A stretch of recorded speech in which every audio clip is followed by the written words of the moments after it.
The gate was 11.1 million. It's the fourth highest gate in UFC history. The attendance was 19,040.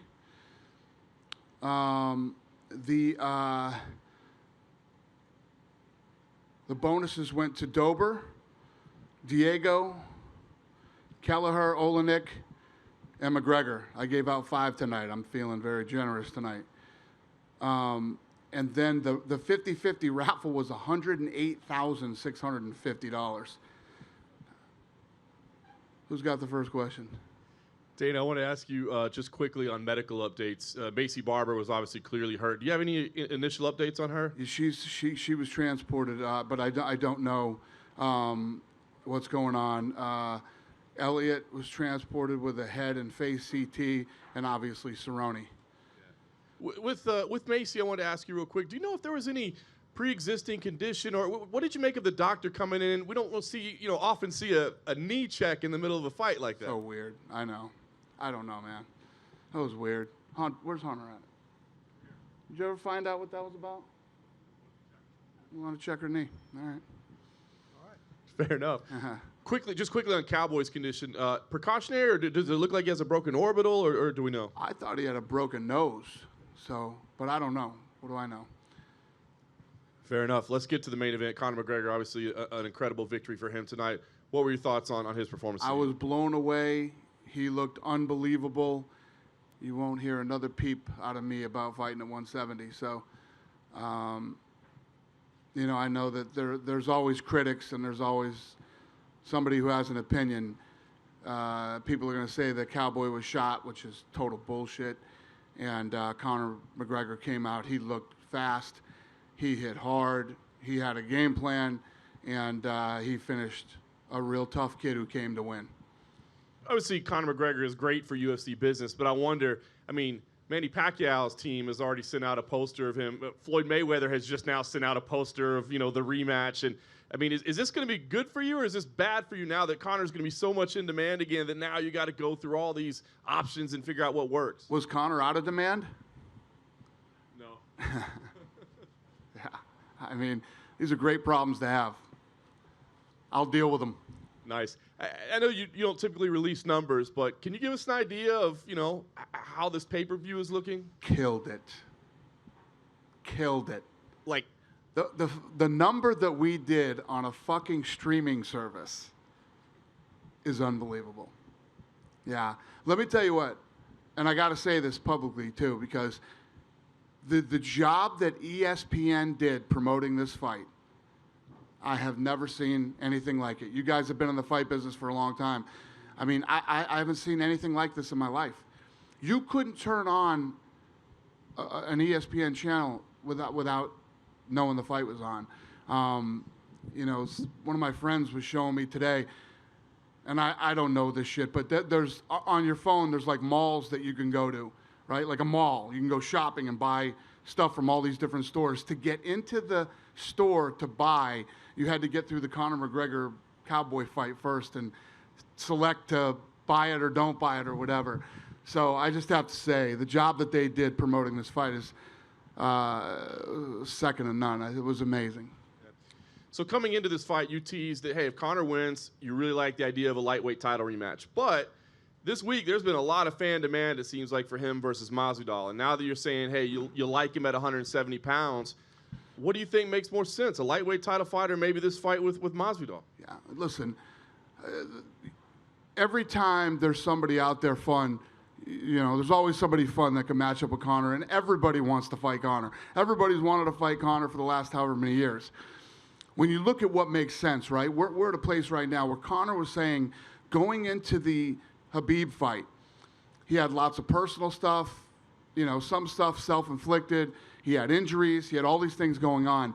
And he has been obsessed with getting that rematch because he knows that he wasn't, 100% right. And when you look at this for Habib is 28-0. He's undefeated, right? And you start talking about this kid's legacy. First of all, to go 28-0 in this sport is, I don't care who you fought. It's tough to do, right? Well, this guy's the world champion. And after tonight and with how Habib won the first time and how famous Habib has become since that first fight, we're looking at, like, you know, Hagler Hearns. We're looking at, like, you know, Ali Foreman, Ali Frazier. This is a massive fight with global appeal. It's the fight that you make. It's the fight that makes sense. It's for the 155-pound title.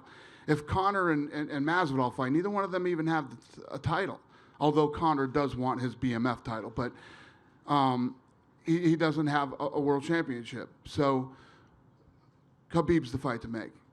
It's huge for Habib's legacy, too. I mean, if he beat Conor McGregor, then he beats Tony Ferguson, then he beats Conor McGregor again. And, I mean, this is how this kid, when he retires, he's 30-something-0, and he's beat all the best. Crazy. Last thing for me, Dana, Cowboy, want to get your thoughts on him. I mean, obviously a future UFC Hall of Famer and all-time great. You said it. People are going to criticize, say shot, that sort of thing. What do you see for Cowboy moving forward? I mean, would you recommend he only fights at 155? Do you want him to take time off? What would you do? He fought a 55-pounder tonight. You know what I mean? It's just like, people are going to do it. It's just you can't stop it. This is what people do. Media, fans, whatever. Conor McGregor looked ridiculous tonight. Nobody saw that coming. Nobody. And the way that he went in there, the way that he did it, he looked fast, he looked sharp, he looked strong, and it was all about Conor. Had nothing to do with Cowboy being shot or anything like that. Kev? Hey, Dana. You know, everybody talks about Conor's physical skills, but do you think what separates him maybe from a lot of guys is his mental ability? And it seems like, you know, he's a good game planner, and he just has that ability to put everything else out of the way and kind of focus on a fight, and it might be the thing that separates him from a lot of guys. That kid has an incredible fight IQ, and he has the speed, the power, and the ability to back it up and implement.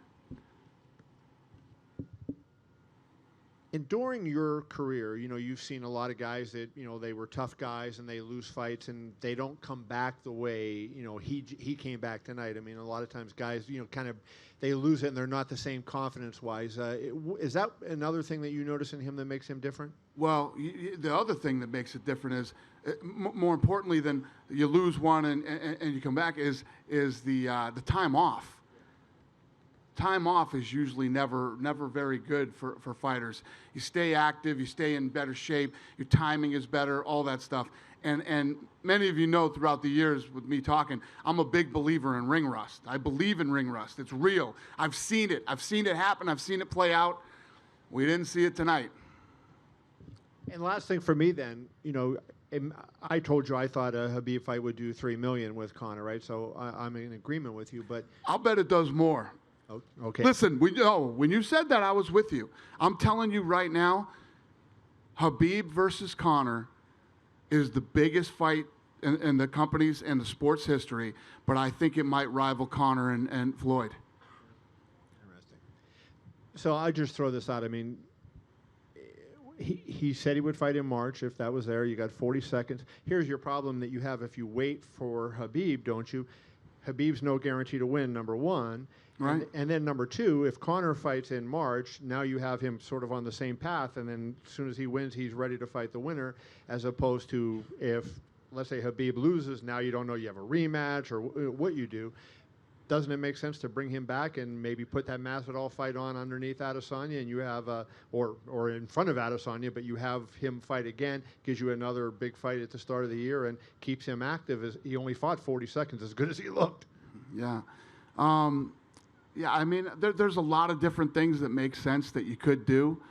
I gotta see what he wants to do. You know what I mean? I know he wants this fight, and I think he's willing to wait to get it. So we'll see. Listen, do I want Conor to fight 3 more times this year? Sure. You know, do I want to see Masvidal Conor? Sure. But you got to do what makes sense too. And I just really think the Habib Conor fight is big for both of their legacies and obviously for the sport. Hi, Dana, to your right. Hi. Hi. Hey there. So Mark Davis, the owner of the Raiders, was here tonight. How interested would you be to put that Habib and Conor fight in Raiders Stadium? That is not what I thought you were going to ask me, but yeah, I think that the Habib Conor fight, could be done anywhere. It could be done in a stadium somewhere. It could be done at Madison Square Garden, Dallas, Texas Stadium, the O2. I mean, you could do that fight anywhere. So we need to sit down and look at what makes the most sense.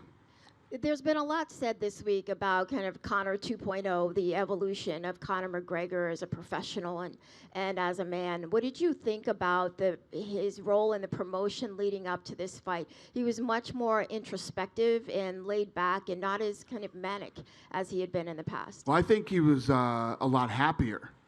I mean, I told you guys after the first Habib, when the whole Habib-Conor press conference was playing out, I was like, man, this is the weirdest thing that I've ever been a part of. And then I told you guys after, this was super dark, man. This was a really dark press conference and then all that stuff.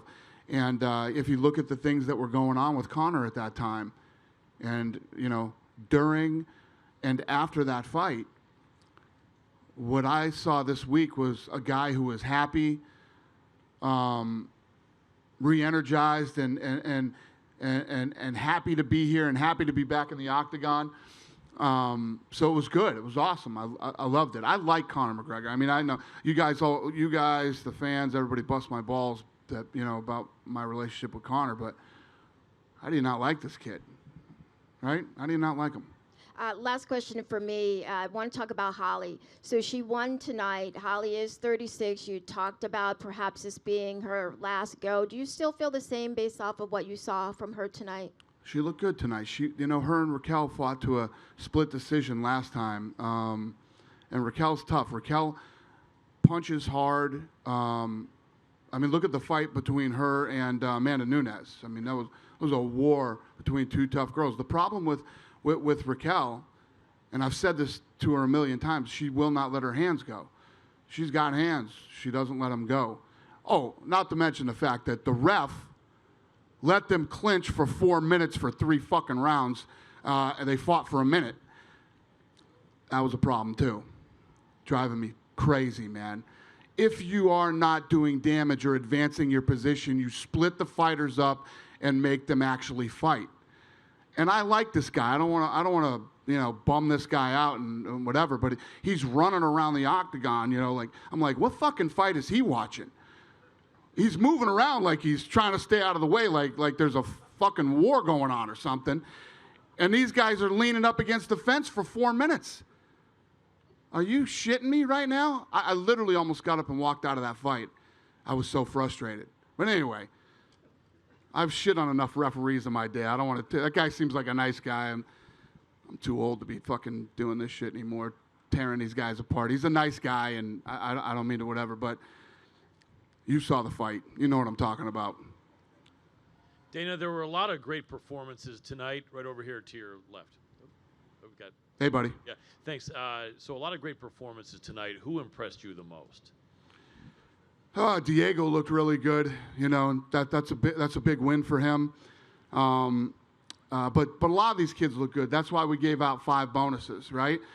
How you not going to give Conor a bonus? Right, of course. Right? So, and Conor makes $1 zillion. So I had, I felt bad not giving one of these other kids a bonus too. So we gave them all bonuses. But he looked good. Look at Dober. I don't know if you saw if you don't know, now you know. Dober was in there, but, if you look at Dober's record, his opponent was the guy you were looking at. He's 11-2. He's on his way up, and look what he did. That's 2 back-to-back fights for Dober. So he looked damn good and had a good performance and made some money tonight.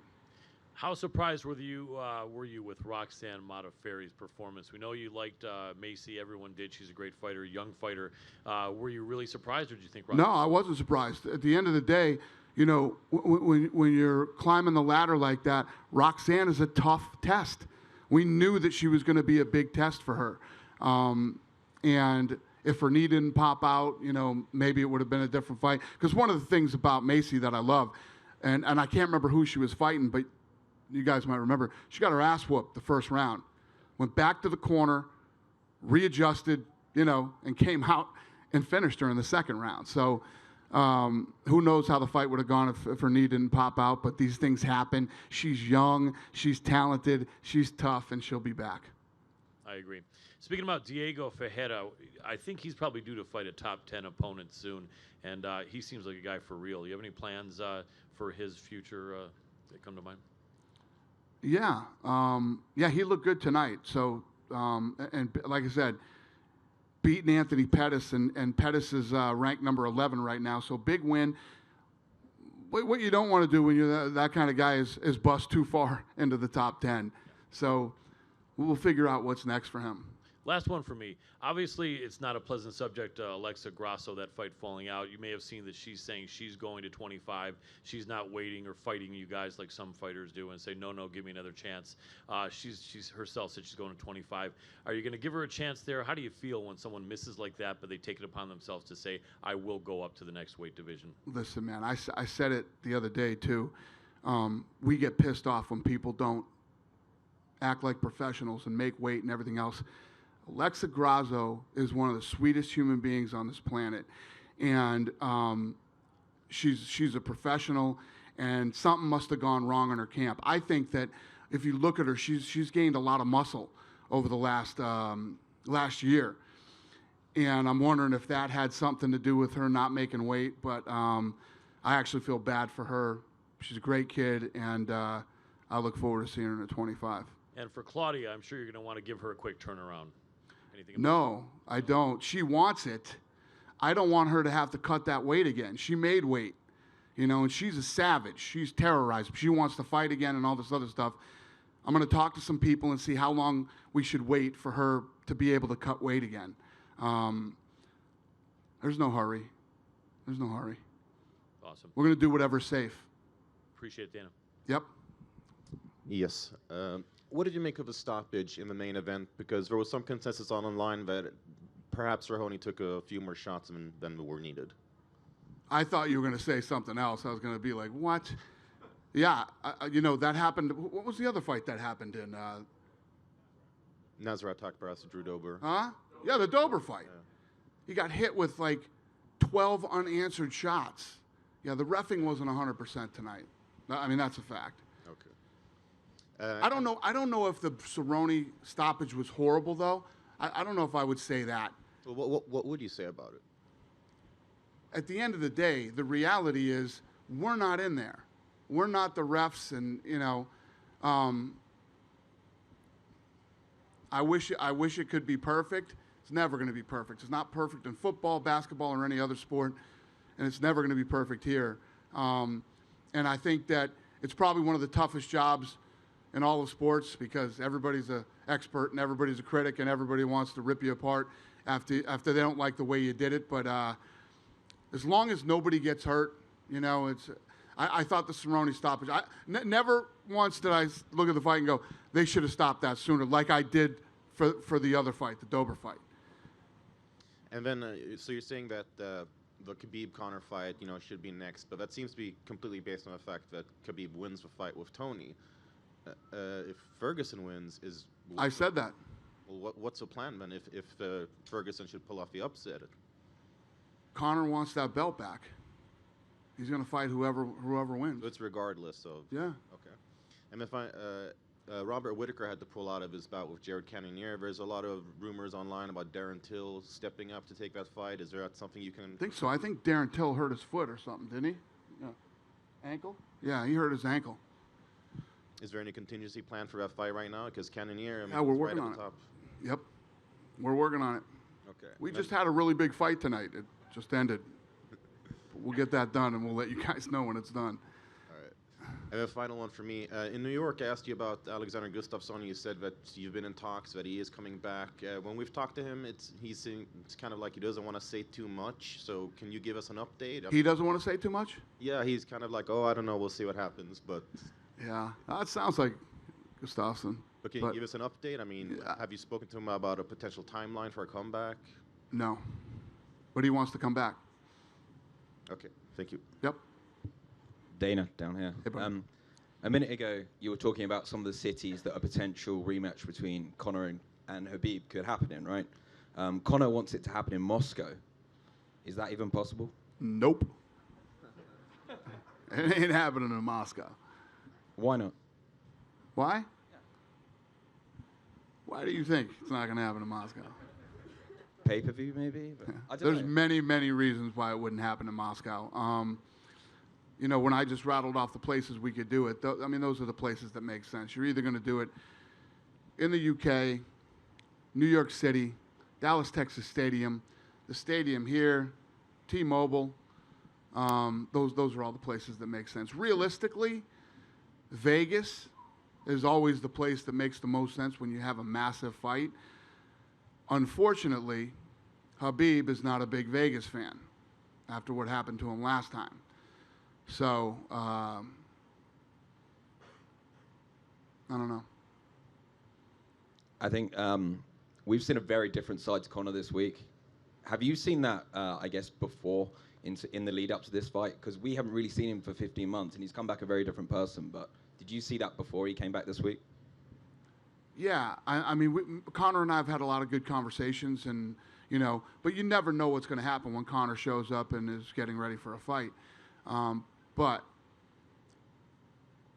he always had told me that he respected Cowboy. He likes Cowboy. Thinks Cowboy's a family man and a good guy, and has always fought all the best in the world, you know, and things like that. So I knew he liked Cowboy and respected him. Obviously, in the run-up to the last Khabib Conor fight, things got pretty dark, and as well as after the fight. Would you want the tone, I guess, to tone it down a little bit in the build-up? I would really like that, yeah. How do you do that? I have no idea. I think that the hard part is when you have two guys who truly hate each other, and these guys hate each other. You're always going to have some emotions, especially the week of. They're both cutting weight, and it goes deeper than that, too. The camps hate each other. All the camps hate each other. There's a lot of bad blood there. So, as an organization, we have to do our job to make sure that none of that stuff happens, man. You know?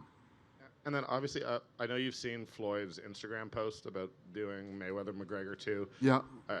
Brett, Floyd and I have been talking tonight, too. what have you guys been talking about? What do you think we've been talking about? Listen, we're doing something with Floyd. We're doing something with Floyd, and you know, I don't know. It's like you know, tonight's the night of the fight. You got the Khabib fight coming. There's so much going on, but Floyd is in our plans, and we are in Floyd's plans this year, and we'll end up doing something. Dan, right here in front of you. Do you worry at all about Habib maybe being a little difficult in trying to fight Conor again? He's mentioned multiple times he wants him to win 9, 10 fights in a row. You talk to people around him, it doesn't seem like financial security is a huge issue for him. So Let me tell you what, everybody talks about how rich Conor is.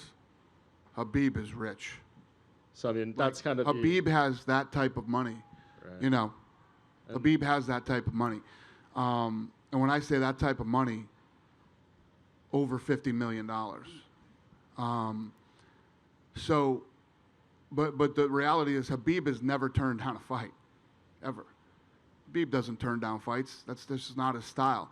He hates Conor McGregor, and Conor McGregor hates him. So, anytime you talk about one to the other, those are the type of responses you're going to get. Right. And to circle back to Macy Barber, I asked you this question in New York about, her aspiration of being the youngest champion in UFC history and everything, and you're kind of expressing, how you need to matchmake and bring these type of fighters along. She's a minus 1,000 favorite tonight and ends up losing. Is this kind of what you were referencing in that sense, and maybe not pushing someone too quickly still? You never know if somebody's knee is going to pop out during a fight. Those are things you can't see coming. Has nothing to do with the matchmaking. Right. Do you give her a step back though after this, or do you think Well, you definitely wouldn't. What was Roxanne, 7? You don't give her 6 or 5. But you maybe give her 8 or 9. Right.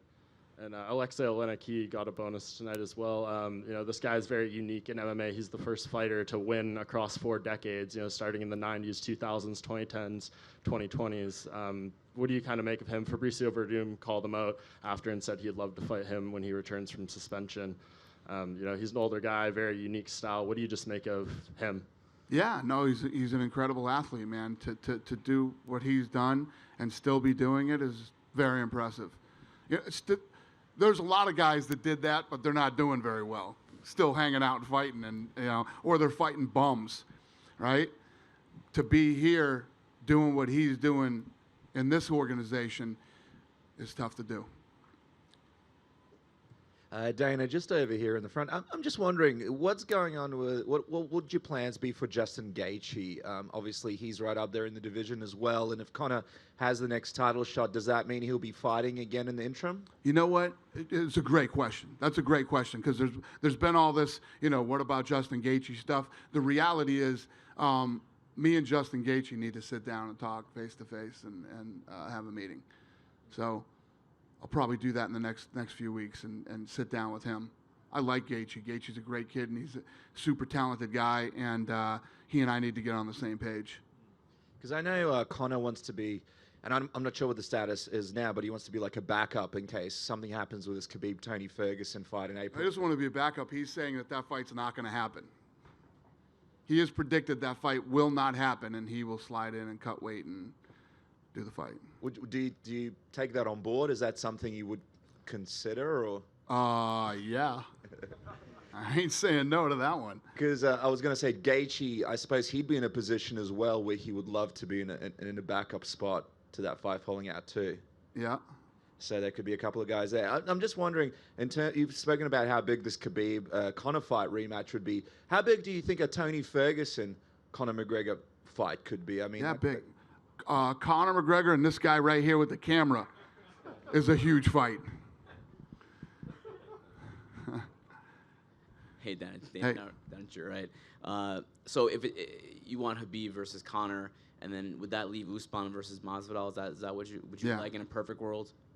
Guys, me, you, and everybody else knows that's the fight to make. That's the fight. The fight is Masvidal and Usman. Speaking of Usman, did you catch that his Twitter got hacked tonight? Yeah. Do you know what happened there? Crazy. I mean, she brought it to me and told me, you know, what do you think the first thing I did was when I read that? And she told me his thing got hacked. The first thing I'd think about this. Think about, did you see the tweets that were going out? Yeah. Right? What do you think the first thing I did was? What did he say? That's probably what I should have done. I called Conor. I said, he got hacked. So don't say anything, don't do anything. Usman and Ali are sitting right in front of where Conor comes out and does the thing. Yeah, so the first thing I did was tell Conor that. And he didn't believe it. He doesn't believe he got hacked. But we had no problem, so. Ali said that the UFC was looking into that. Do you know what the outcome was? Okay. They put his bank account out there and his PIN code and it's crazy shit. Yeah, that's crazy, man. Horrible. And then, I mean, have you thought at all about what's next for Cowboy? You know, he's lost 3 in a row now, but obviously all against the very best in that division. Yeah, he lost to number 1, number 3, and number 4. So, I don't know. You know, I'll talk to him and see what he wants to do. But we all know the answer to that question.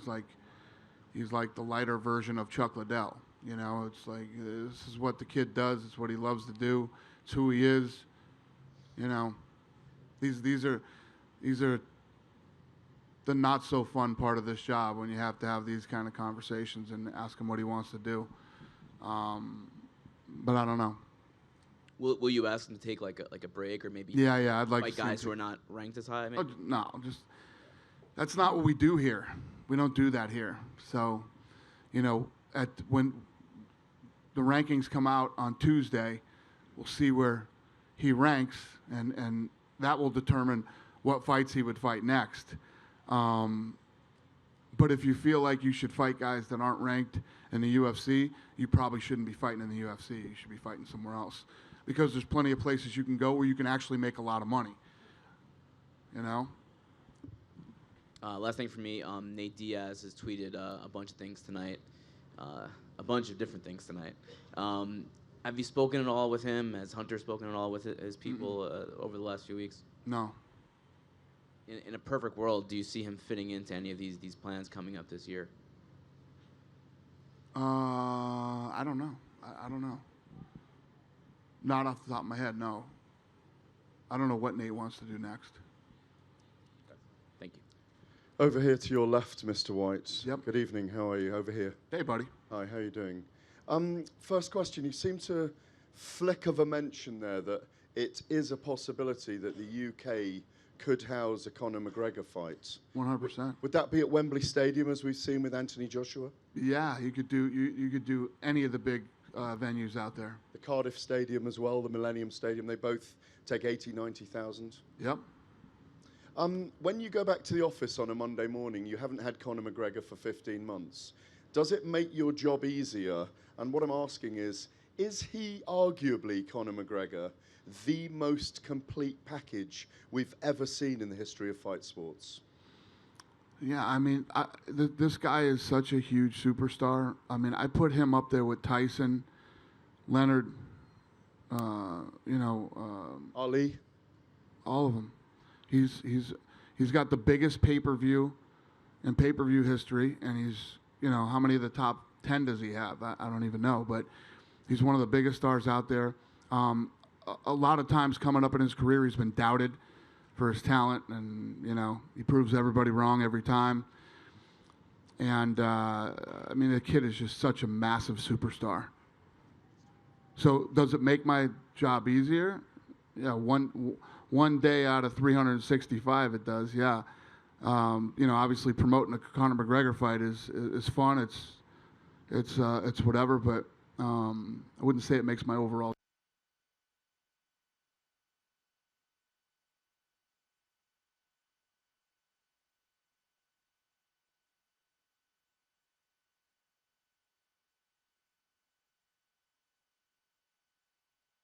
It's big. Let me put it to you this way. I just thanked ESPN for the promotion that they did, right? You couldn't go anywhere without seeing this fight and knowing that this fight was on. If you had to pay for what ESPN did for the promotion of this fight, what's that number? It's a massive number, right? Then, all the people that come out and watch the fight, this is one of these fights that people who normally don't buy, right? So the number is always massive. Then Conor comes out and does what he did tonight. You can't put a number on that. It's massive. And it's global. The whole world is watching tonight. But when you say you can't put a number on, can we say 2 billion? No. I just said you can't put a number on it. You can't it might be more than 2 billion. Who knows what the number is? It's massive. Thank you. That was weird.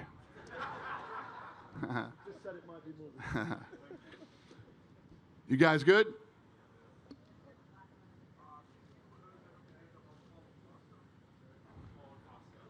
Huh? Paulo Costa? Yeah. Yeah. So May, June. Yeah. So, all right. So May, June, he's supposed to be ready, right? That's if nothing goes wrong during the recovery and whatever. Israel Adesanya wants to fight Yoel Romero, okay? Nobody wants to fight Yoel Romero. Nobody does. And he is, you made a face like somebody might want to fight him. What was that face? You gave me the meh.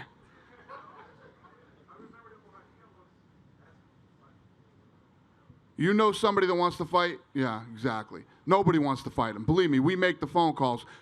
Nobody wants to fight Yoel Romero. Israel wants to fight him. Israel has the title.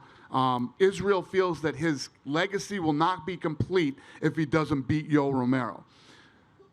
How do you not respect that? I respect it. And people will want to see it. And I promise you it will be a great fight. So we're going to do it. And then we'll do the Costa fight after. And it gives, and what it does is, it doesn't rush Costa. Costa's in this big rush. We're watching his Instagram the other day, and the guy is working out like he's training for a fight right now, which you shouldn't be doing that when you just got done with surgery. Then they're saying you're not even going to be ready till June, right? You shouldn't be training like that. You know what happens when you do that? You get hurt again. That's what's going to happen. So he needs to pump the brakes and slow down, make sure he's 100% and doesn't get hurt again, and then we can do that fight after Romero. Dana, obviously, there's a lot of focus on Conor's behavior, and I think casual fans who watch tonight are just as curious what he's going to do leading up to the fight and after the fight as what he'll do during it. Do you think his attitude in the lead up to this had more to do with his respect for Cowboy, or as someone who knows him well, do you feel like he's changed significantly over the last 15 months? I don't know if you can change significantly in 15 months, but what I said earlier, I think he's happy. He didn't seem happy before. He was always pissed off, and, there was something wrong leading up to those other fights. There was something wrong with him. I don't know what it was, but obviously it's changed. And what I think this fight did a lot of really good things for Conor McGregor and everything else. And Kevin wrote a story the other day saying, guess what? I like Conor McGregor again. You know what I mean? And I bet a lot of people felt that way going into this fight. And I think that, especially in the fight business, people forget easily, quickly, and people are forgiving when you come back and you try to get your life back together and you have this great comeback story. And I think tonight was that story for Conor McGregor. You're always going to have people that won't like you, but I think a lot of people jumped back on the McGregor bandwagon tonight and became fans. Did I get everybody? We good? I think. What? Oh, now you want to talk about Tom Brady, right? What was he? What? Oh, how would you not like the fight? I thought when she asked me the question earlier, I thought you guys were going to ask me, hey, Tom Brady was here. Davis was here. I saw them talking. What's going on? Are you guys fucking Las Vegans or what? Come on, man. If that dude isn't playing for Boston, he's playing here. All right? So, I don't know. I have fucking no idea what I'm talking about. But, yeah, he liked the fight. What was I going to... Before Kevin threw that at me, what were we talking about? Did I ask you something? I was going to tell you something. Kevin ruined the whole thing. I forgot what I was going to say. But how many members of the media were here for this fight? There's 187 members of the media here for this fight. And thank you guys all for your work this week. And it was an incredibly successful event. And you guys are all a big part of that. And I really appreciate it. Have a good night.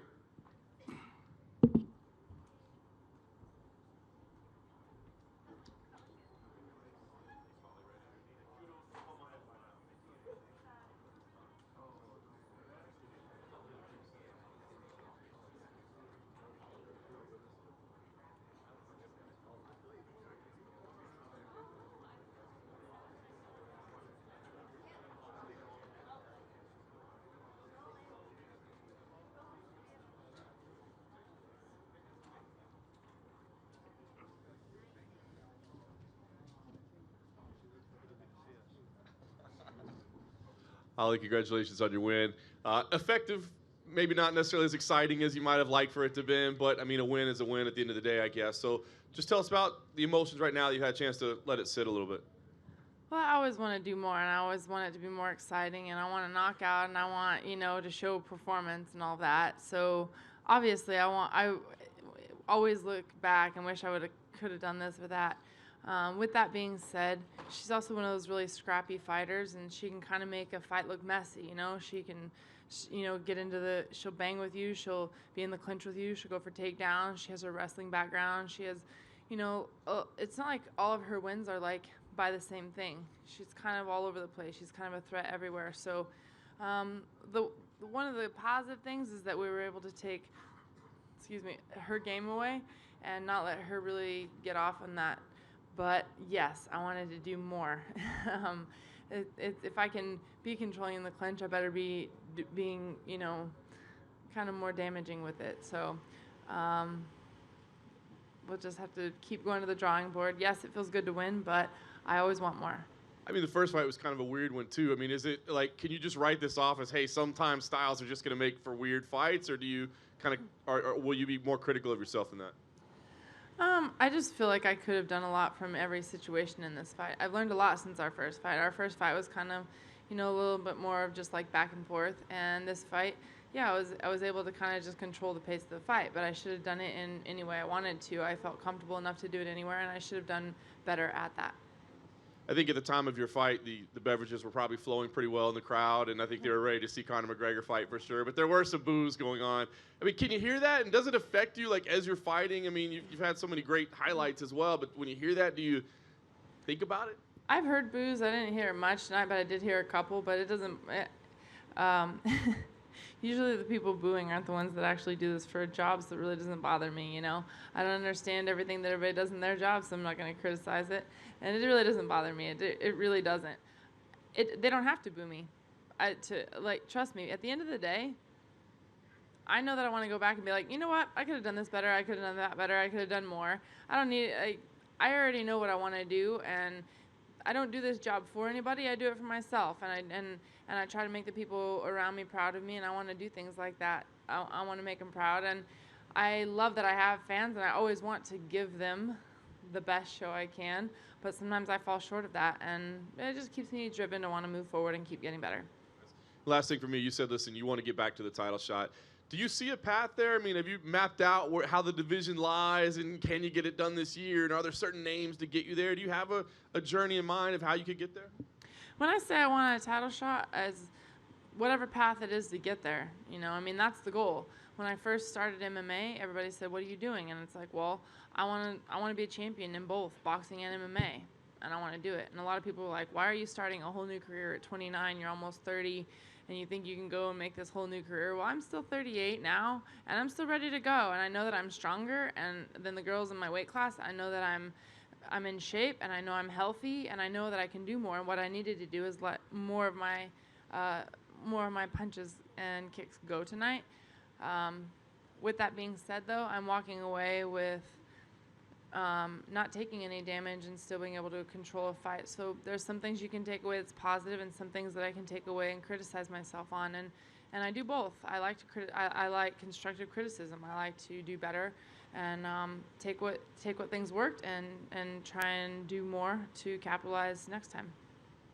Holly, just kind of going off that, as we spoke about on Tuesday, this was your first MMA rematch, and you said you were kind of looking forward to it, even though you kind of earlier in your career hated the idea of rematches. Of course, if you do fight for the belt again, it's likely Amanda Nunes will be the champion, and that will be another rematch. What can you take away from lessons learned tonight doing this that you could apply to another fight with Amanda, and why would things be different the next time around? I mean, I think that there's a few things I can take away in the fact that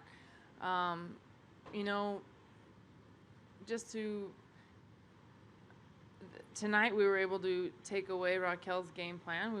She wasn't really able to get off doing anything that she wanted to do. So there's something to say for that. But I know that it would be a totally different fight with Amanda, and I would definitely need to perform better than what I did tonight in order to get that victory. And so that's what I want to do. Hey, Holly, down here. You had an injury, I guess, that forced the fight to this card. Can you talk about what that was? Mm-hmm. The last week of training before my last fight, I felt something pop in my hamstring, and I thought, well, I went through the whole weekend, or for the next couple days, I would just sit on the bag and ground and pound because I couldn't even really move around on my legs, and I just wanted to see how it felt before I said anything. Because there's every fight camp, you have little bumps and bruises by the time you actually get to the fight. You spend weeks going in and beating yourself up. So there's always a little bump or bruise here, and I've only had to pull out of one other fight for a herniated disc, which ironically was for Raquel Pennington. As the only 2 fights out of all boxing, over 50 fights in my career, there's only 2 fights I have ever had to pull out of for an injury. And I don't ever pull out right away until I know for sure if it's something wrong. And we just called, and I said, I don't know what it is. There's something wrong with my hamstring, but I just can't fight on it. So they flew me out. They wanted to get an MRI on it and see what was really wrong. And I had torn 30% of the ligament that holds my hamstring. And there's just no way I was going to be able to be explosive off of it, kick off of it. I mean, I couldn't even bend over to pick something up off the floor, you know, anything, any kind of motion like that. There's just no way I could have fought on it. And it was one of those things like, well, can I fight through it? And pretty much across the board, every doctor I talked to is like, I would say most likely you're going to just tear the whole thing if you go try to fight on it like that. And then I'm out for how long, you know? So they said if you let it heal, so that's what I did. I let it heal, and I went back and they checked it and made sure that it was 100%. All the fibers had grown back, and at that point even they said they're there, but they still need to build to be stronger, so start slow with your training camp. And basically the doctor said, yeah, we'll clear you to fight for the 18th, but like no sooner. So as soon as I was able to get in there, I went at it. And during the first part of this training camp, actually, I actually took it slow. There's a lot of certain kicks I didn't throw. I started just boxing for a while to take it easy on my hamstring. And as the fight camp went, I ramped it up. And by the end of the camp, I didn't feel anything in it. I was very confident in my hamstring, and it's doing great. And then I think when the news came out that the fight was going to be rescheduled, people thought that, well, it's obvious that the fight is going to be in Rio Rancho, going to be in Albuquerque. It wasn't. Why? Are you upset the fight wasn't in your hometown?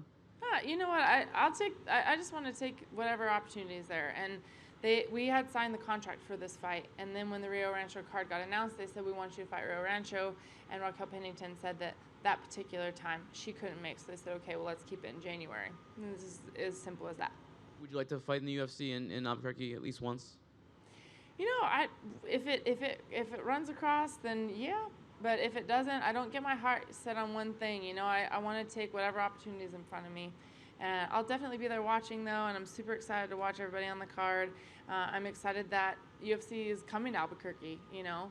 I'm very prideful of the city, and they're very, very supportive, so I'll definitely be there for the event. You wouldn't be able to, like, turn around and fight on that card right after tonight? I mean, I'm feeling great, and I'm healthy, so it's really not the worst idea. Last thing, you mentioned in the cage that there were some other things kind of going on in your life before this fight. I don't mean to pry, but do you want to let us in on any of that stuff? You know, it was one of those things I really didn't, leading up to the fight, I really didn't want to say anything that's going on, because I don't want anybody thinking that, like, I'm making excuses before the fight. Because I feel like life happens to anybody, no matter what. We all have things going on in our life, and we have to learn how to balance them. We're fighters. We have to be able to do that. And I mean, I'm open talking about it. My father had a stroke about 3.5 weeks ago. He's doing great. So that's what we're pumped about. But it's definitely been a balance. Holly, question for you over here to your left. Right up here. There you go. So if you were to fight in New Mexico, and for your next fight, do you think 45 might be something you'd prefer? You made the cut again to 35. It's not an easy one. Do you feel like you want to stay at 35, or is 45 something that might interest you?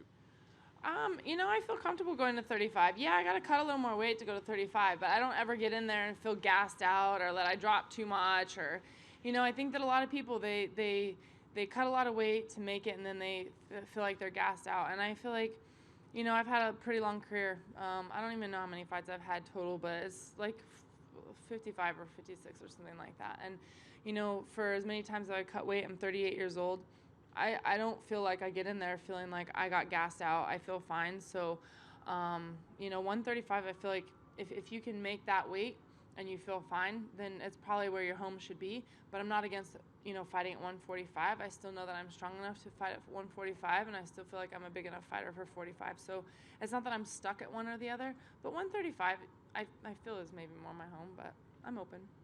You are the only world boxing champion who's become a UFC champion. There's a lot of talk from boxers about coming and jumping into this game. Clarissa Shields is talking about wanting to come in and test Amanda Nunes. Can you give your opinion on how long it'll take a pure boxer, even at the elite level, to jump in here and be able to handle themselves in MMA? I say it takes time. It takes mat time, because even if you learn everything, you can learn every technique there is, but how do you really react when it's live time to do it? And I think that one thing that made it easier for me to transition is that my amateur career was kickboxing. My first boxing fight was my first pro fight. It was one of those things like, nobody really wants to fight right now. We got to fight for you, but it's just going to be boxing. Oh, and it's pro. And I was like, okay. And I used to literally rely on just kicking. If you saw my amateur kickboxing films, I literally just kicked them the whole time. I had no boxing. So I had to like learn this love for boxing. But then going into MMA, I had that background. And my entire boxing career has been out of the same gym. So it's very familiar to me. In between boxing camps, I would kind of kickbox while I sparred sometimes. So I feel like the transition was a little more familiar for me than most people it would be. Because my coaches, Greg Jackson's worked some of my boxing corner. So I've always been around that. So I feel like the transition maybe was a little bit easier for me. With that being said, Clarissa Shields is obviously a champ in I think 3 different weight classes. She's 24 and she's done this much already. How do you get there? Is from hard work, determination, belief in yourself, and skill. And so if she's done that, we'll see what happens. But I definitely think that, it's a different game. So it just takes time.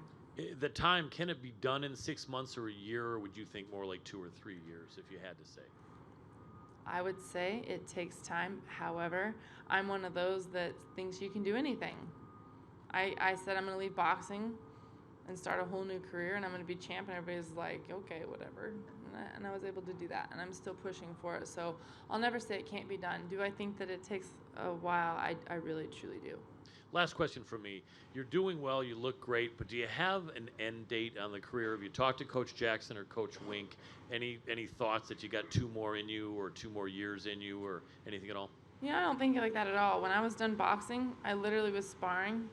I had a boxing fight coming up, and I was sparring, and I was like, I don't want to do this anymore. And I asked Mr. Winklejohn, can I just talk to you in your office before I leave? And I said, I don't really have the passion to box anymore. I'm just going to finish this fight because I signed the contract, and my motivation is that I don't want to go out on a loss. This is my last boxing fight. I'm not going back. And that was it. I just felt it. So I do not feel any want to leave this sport right now at all. So I just go fight by fight. Right now, I love this sport. I still want to do it, especially after a night like tonight. You have the taste of the win, but you could have done so much more. Of course, I want to get back in there. Excellent. Congratulations on the great win. Thank you.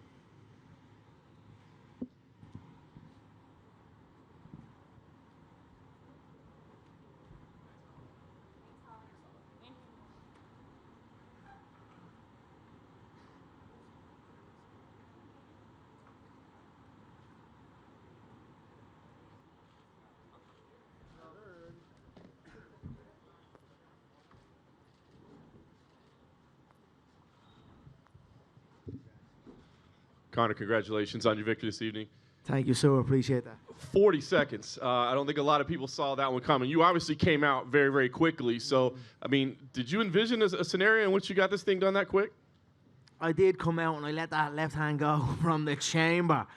The force of him dipping and me connecting with him with my hip even was a shot in itself. But I'd probably put that down to 15 months outside of the octagon. You know what I mean? A little bit overstepping the shot. And I knew Donald, and I know Donald's good at dipping under the left hand, and I knew he would, and he would attempt to dip under the left hand. He's done it to the former champion in the 170 division, Robbie Lawler. He dipped under the left hand multiple times and secured takedowns. He dipped it under the now middleweight Darren Till. So 15 months outside the octagon, a little eager, take from it all and carry on. The shoulder strikes were incredibly effective. Was that something that you drilled? Was that a little bit of improvisation? What was that? They'll have to say now, the way they say, I've just got a left hand. They'll have to say, I've just got a left shoulder as well. A left hand and a left shoulder.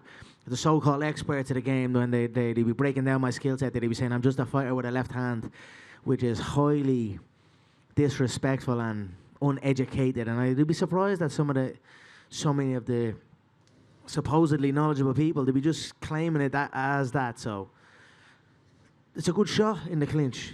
I see you can really catch a man. So I knew I caught him with the first one off guard, and then I caught 1 or 2 more, and when we separated, the nose and the eye was bust.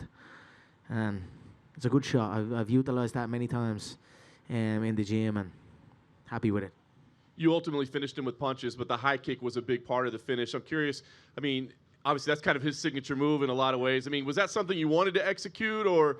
Yeah, no, of course. I knew Donald has the most head kick knockouts in UFC history. I was saying to Megan backstage, that's the equivalent of a world title to me, to having a record like that, the most head kick knockouts. So, but at the same time, and I knew he was planning to knock me out with a head kick. I knew he wanted to everyone, oh, what if Donald catches the head kick and all this. I knew this was what Donald would have been envisioning, and his team. They would have been practicing how to set me up with the high kicks. But at the same time, I noticed Donald has many discrepancies in leans and dips and under certain attacks that can also set him up for the high kick. So the high kick was something I thought I could catch him with also. His grandmother came in and spoke with you. I'm curious if you could share the details of that conversation. She's just a phenomenal woman, that lady. She's there from the first fight of the night till the final fight of the night, and even after the bout came over, and she just showed me respect, and I showed her respect, and it was great to finally meet her. You know what I mean? You see her; she's a prevalent part of the game, isn't she? Right? When Donald's fought so much, and that lady's there from the start of the night to the finish, man. What a lady, and what a man she's raising. Very, very, very honoured to share the cage with Donald, and very proud. You know, he's a good man, and he's got good people behind him, and much respect. Last thing for me, Conor, we had a chance to speak with Dana already. I know there's a lot of options on the table, but he seems to think lightweight title shot is the best move for you going forward. Now, you've come out and said, at least I guess to him and to publicly, that fight is not going to happen between Habib and Tony. I'm curious, what kind of deadline because you'd certainly be in line for the winner, but if you could slide in, that would be pretty impressive. But is there like a deadline? No, I don't think the who matters, right? I think, okay, the lightweight title will be there, right? That will be there, you know. You see the difference in the physique, the preparation, and that, and that will come back around that shot. So I'm certainly not gonna, if this fight does go ahead, sit out and wait, and then wait for it through holidays and injuries and all this type of thing that goes with it. So the who doesn't matter for me now. It's just I'm looking at dates now, and I know March was there, and I'm gonna have a look at the calendar and see where we're at. And Lorenzo gets back in from Panama on Tuesday, so I'll toast a fine Irish whiskey with Lorenzo. I always look to do that, you know, a tradition. I was talking with Dana, so he gets back on Tuesday to Vegas, so I'll stay here and I'll go for dinner and a toast with Lorenzo and Dana, and I'm sure we'll chat about it then and see what's what. So I'll be ready. You know, I'll have a celebration tonight. I'll chill with my kids tomorrow. I'll show Junior the fight on the telly, see how he reacts to it, see what he thinks of it, and then back to training. You know, when you before the fight, you taper off for the final 2 weeks. So if you get a quick win and then you kind of go off, then all of a sudden it can be 4 weeks without a full training. You know what I mean? Without a real training session, and then you've slipped behind again. So I'm gonna make sure not to do that and get a good session in the day after tomorrow and carry on. Congrats, Conor, on your victory. Very Thank impressive. You, sir. Thank you. Just kind of curious why you let yourself get in that before, where you didn't do those things that you're just talking about you did now. What was it that put you in the bad spot? I achieved it all, right? I broke the game before I was 30 years of age. Simple as one belt became not enough. One belt's almost not even enough anymore. You got to get the two to even start questioning, or start earning a big style. So, maybe that I achieved it all. John always says my coach says it's the worst nightmare for a coach if his student achieves it all. The money, the fame, the belts, all of this. What then to motivate me? So I probably had to go through that and then just come back for the love. Like I got into it in the first place for the love. So and everything's a learning curve, and you learn what's right and what's wrong. You know what I mean? So. Did you ever have a point like after the Habib fight where you just were sitting there thinking about what you did and thought, I made a mistake here, I made a mistake here, because you still have achieved everything, right? But you went into this fight and performed. So obviously something changed from your preparation in the Habib fight to this. Yeah, just my commitment, I wasn't committed. And for me, it was just a disrespect to the people that believe in me. So if I'm forming a team and I'm building, look, it feels like the world lights up when I make the walk, right? Everyone's so invested in it and excited by it. And then and then I've got the team of people that are behind me and putting their all and taking time away from their family and their people to come help me. And then I'm not committed with it, you know. So I'll go training and then I'll go missing for 3 days and then I'll come back and it's sporadic and it's on my call and I'll ring and say, hey, we're in the gym now in the next half an hour. Make sure everyone's there. I just felt like I disrespected the people that believed in me and supported me, that's what led me to recenter myself and get back to where I was at.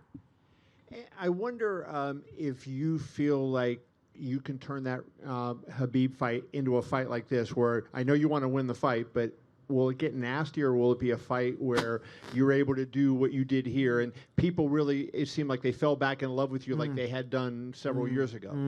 You know, it's got very personal with that man and his team, and look, it is what it is. I make no promises. I am who I am, and it is what it is. So I'll certainly be focused on the skill sets. You know what I mean? We have a particular skill set, myself and that man. You know, he holds on to the legs, and I come for it. So I'll be excited to get that one back. So we'll see what happens. We'll see what happens in the Tony fight. Tony's another interesting foe for me. See what happens. If something happens, I'll be here. Just two last questions. I wanted to get your opinion of that fight. Do you think, everybody talks about Habib has won 28 in a row. I think Tony's won 16 or 17 in a row. Do you think Habib is a lock to win that, or do you see a way Tony could win that fight? A fight's a fight. Tony's hittable, but he's awkward and he's rangy and he's, you know what I mean? So anything can happen. We'll see what happens. And then finally, how did things change if you have to make a weight cut? So in this fight, you didn't have to do that. You go into this fight, you're strong, you do that. Do you have to test in maybe training camp? Oh, no, I won't test. I've done it before. I'm Mr. Weight Class. You know what I mean? I've gone through all the divisions, right? I've gone through 3 divisions now. So it's just about commitment. That's it. Just commit and just do what you know you need to do, and that's it. So tonight's my night, but I'm no different than, you know what I mean? All I did was just put in the work, and that's it. So if each one of us put in the work that we know we should do, we know what the work is we need to do. It's just sometimes you don't do it, and then when you say, okay, I got to do this, and you got to do it, and then you don't do it. That's like a defeat, and then those add up, and then your lack of interest to go do it actually wanes, and then you can get injured and all this type of thing. So for me, it's just about recognizing what needs to be done and do it strictly, and do it. And that for me leads me to enjoy it more. And that's basically what happened this camp. So I could have made 155 this week. I ate up to 170. So I'd say I could have been about 169 in there on the night. And I'd say Donald had a bit to cut this fight for this camp. He was in the sauna since Wednesday. So I wouldn't be surprised if Donald was about 180 plus in there. So, but I tell you what, I felt energetic. I felt good and happy days. So, but I've experienced it all. I've experienced near blackouts for the Mendez weight cut. I had no nutritionist, no nothing. And I done it all myself, and it was a heavy weight cut. And then for the Aldo one, I done it correctly, and I felt okay. We had a nutritionist on board, and I felt good at 145, and I've obviously had amazing success down there. And then the 155, and then it's just about commitment. That's it. You put in the work, you'll reap the rewards. There's no secret sauce to this. Recognize what you need to do and fucking do it, and you will succeed. Hi, Conor. Straight in front of you to your left. I asked Dana about the possibility of you fighting Habib in Moscow, and he's very against the idea. Can you explain to me why that's so appealing? Why was he against it? Pay-per-view, by the sound of it. Come on now, how much money is enough money? How much money is enough money, for fuck's sake? There's a lot of money in Russia. There's a lot of revenue in Russia.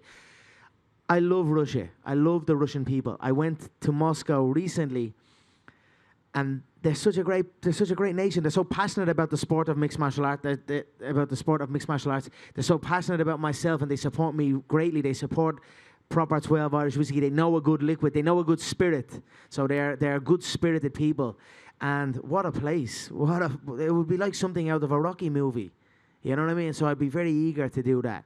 Dana, the hometown Vegas boy. I know the Vegas people will be campaigning for it. Look, let's see what happens. I would love that. I want to create spectacles for the people, That's one hell of a spectacle. Even me going out there in Moscow that time, the place shut down. The world took notice. You know what I mean? Your mom was saying I wasn't allowed out there. I wasn't supposed to be out there. They were running the streets screaming my name. So I'm more Russian than that man. So I would love to go to Moscow and compete there. You know. Dana didn't like Moscow, but he liked the sound of stadium shows, potentially in the UK, maybe in the new Raiders stadium. No? Oh, here? Yeah, yeah, here, of course. But if there's a stadium show happening in Europe, it's happening in Ireland. It's not happening in the UK. I love the UK greatly also, but it's not happening in the UK. If there's a stadium show earmarked for me in Europe, bring that motherfucker to Ireland. I'm asking that since the beginning. What did I say? I'm going to go backstage with Mr. Lorenzo Fertitta, toast whiskey and talk football stadiums. So I'd be more than excited about that if we could do it. I'd love to compete in Ireland as well. I'd love to compete in my hometown. Do you know what I mean? How amazing would that be also? I'm going to have a sit down. I know that, what's it called? The Allegiant Stadium. It looks phenomenal. Absolutely phenomenal it does. I would love to be the first combatant to compete in there. So that's definitely on the radar, and it's so easily done. But I would love to bring it home also. Just one last one. Have you seen Floyd's post since the fight? Yeah, he forgot McGregor Sports and Entertainment on the poster. You know what I mean? That right there cuts him out. So it's me and Manny. Look, we'll see what happens. El Floyd, he's a funny man, El Floyd, so we'll see what happens. The discussions are always ongoing. They never stop, you know. You know, Floyd and going through money fast. So he's far from retired, and that rematch will happen at some stage. But mixing MMA and boxing, I'd imagine that's a bit more difficult than having maybe a clear run at just MMA for maybe a year. Well, what is the plan there? Maybe just stick to MMA for this year? We'll see what happens. Look, I spent so much time in my boxing gym. I went back to my roots, Crumlin boxing, where I began. And what happens tonight? I smack him with my shoulder and smack him with my foot. I was almost gonna say to Joe, that's Crumlin boxing 101. Smack him with the shoulder. But no, I've been getting great training in with the team back home, and I'm an experienced fighter, right? I've been through it all. I've been up and down in the weights. I've been across sports, so I can do it all as long as I'm fit, and we'll see what presents itself. Conor, you made it a point to stay sober throughout this camp. You reiterated that many times. How does it feel to be reconnected with your old friend there? My belly is warm. What can I say? But don't get me wrong.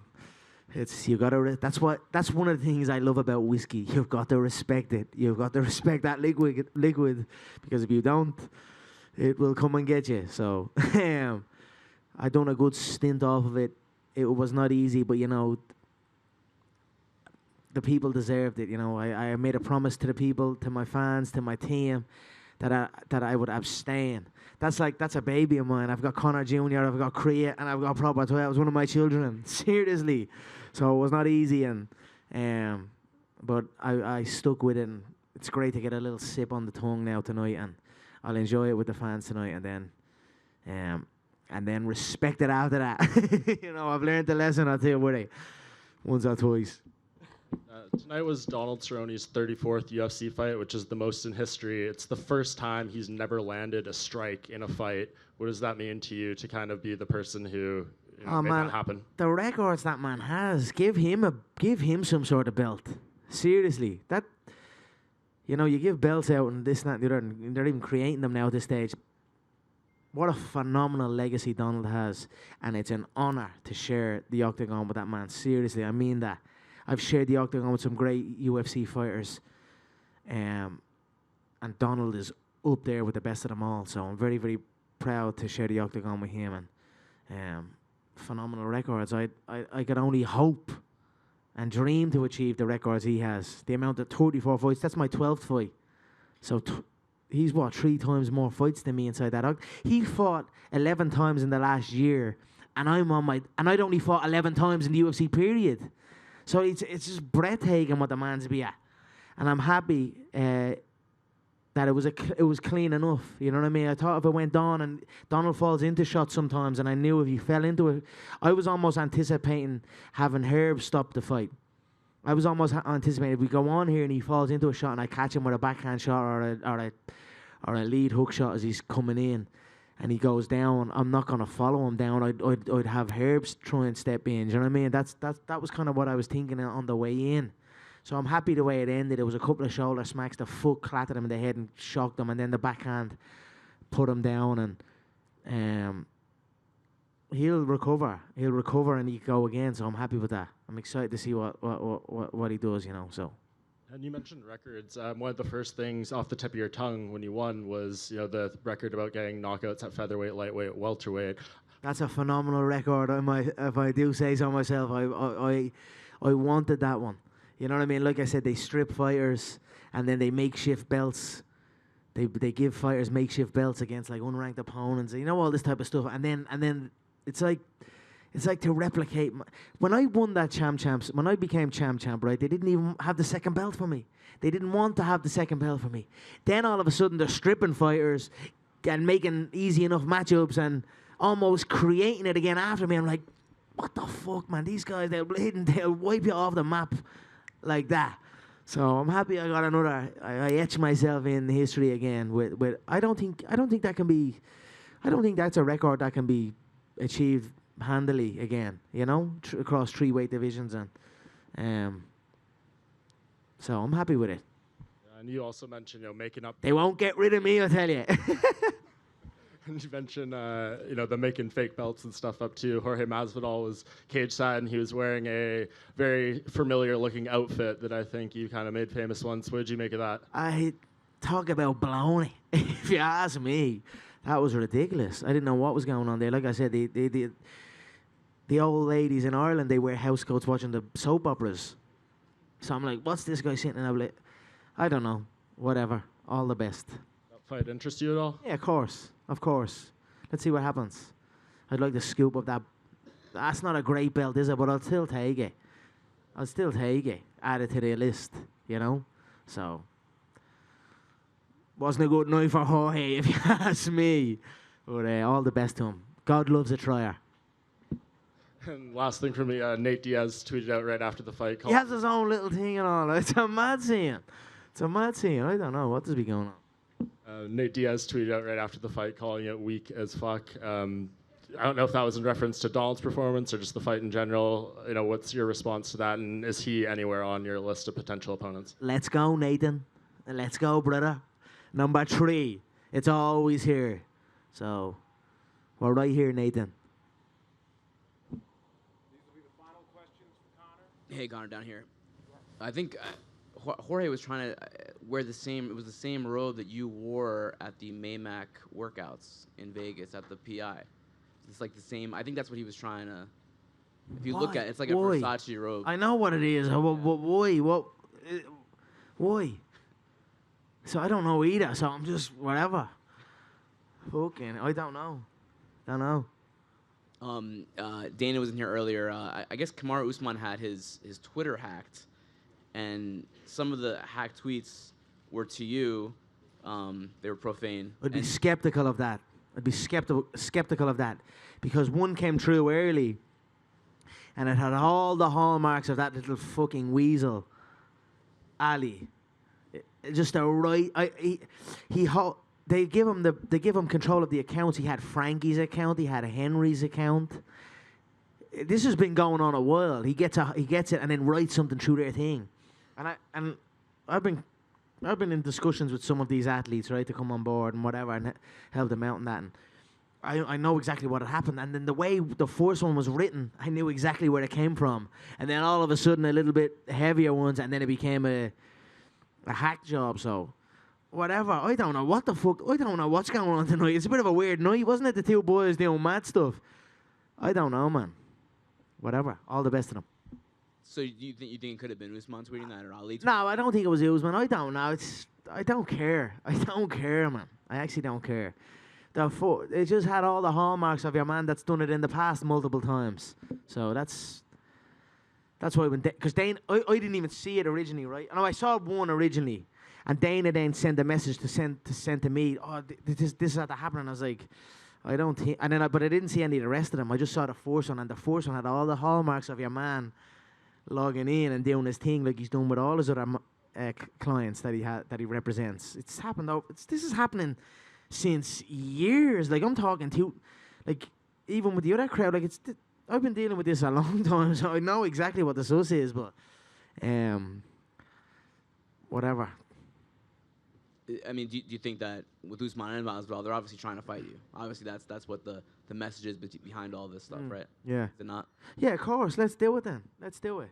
I'm more than ready. I enjoy this division. I like this division. I don't think they're that big. They're a bit bigger, right? Okay. I think Donald's bigger than Jorge. I know Jorge has a win over Donald, but I think Donald's as big. Now Jorge's a former lightweight, so I don't know what Dana was saying. I'd like to see them on the scales right now tonight and see what they're at. And I don't think they're at the end of the day, we got to weigh 170. I feel good at 170. I don't think your man Usman, he's small enough, 5'8" or something. I think he's small. So I'm more than ready for that division. I'm here at this division. I hold a nice win in this division now. A couple of nice wins. So we'll see what happens. I'm open. Thanks, Conor. Thank you, guys. Appreciate you all. Thank you.